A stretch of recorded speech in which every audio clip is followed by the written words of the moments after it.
Som Peter Jurík, predseda Urbáru Bojnice a dneska ráno sme sa tu zišli s polovným združením PZ Vigláš a rybárským združením Prievidza, aby sme spoločnými silami vyčistili toto krásne územie pri príležitosti Dňa Zeme, aby sme žili v krajšej prírode, bez odpadkov, kde naše deti a naši priatelia budú radi chodiť.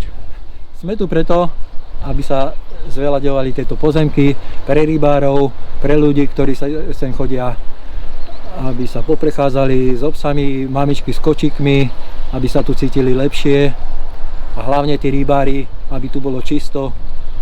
A chodia sem nám aj takí ľudia, ktorí nám tu, hlavne mladí ľudia, ktorí nám tu robia veľa bordelu, neporiadku, pijú tu, voláme aj mestskú políciu, tých potom vyženú stadeto, ale nemôžeme si s nimi poradiť.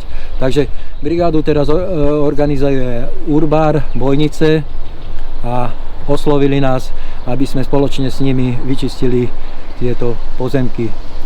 Hlavne sú to pozemky Urbáru, ktoré máme v prenajme od Urbáru Bojnice a s polovníkmi spolu s rybármi a s urbárnikmi sa robí táto brigáda.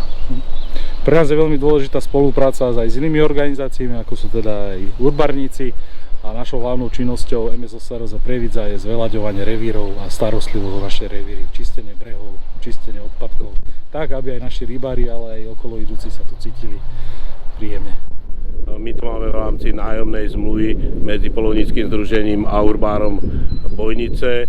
Polovníci aj v tomto nepriaznivom počasí teda sme sem prišli, upratujeme tu. Ja som predseda polovníckeho združenia Jozef Hatoáni, takže za všetkých veľká vďaka za nás, že sme sa tu zúčastnili. No a chcem sa poďakovať aj našim teda členom polovníckeho združenia, že sme tu teda zrealizovali niečo pre životné prostredie. Jeden z najdôležitejších aspektov po vyčistení plochy je prevencia, aby následne čierne skládky nevznikali a ľudia neodhadzovali odpadky. Čiže v rámci toho sme sa dohodli s návštevníkmi a s rezidentami priľahlých oblastí, že budú to sledovať a na lokalitách budú každé 4 mesiace prebiehať pochôdzky, aby sme v skutočnosti zamedzili tomu, že odpadky sem budú či neprispôsobí občania alebo nezodpovední návštevníci nosiť. Chcel by som sa poďakovať za dnešný deň všetkým polovníkom a rybárom, ktorí sa zúčastnili na tejto akcii. Spoločnými silami sme očistili rokmi zanedbávané územie, kde ľudia nanosili neporiadok, bordel, plastové fľaše. Spolu za dnešný deň sme vyzbierali cez 7 tón odpadu.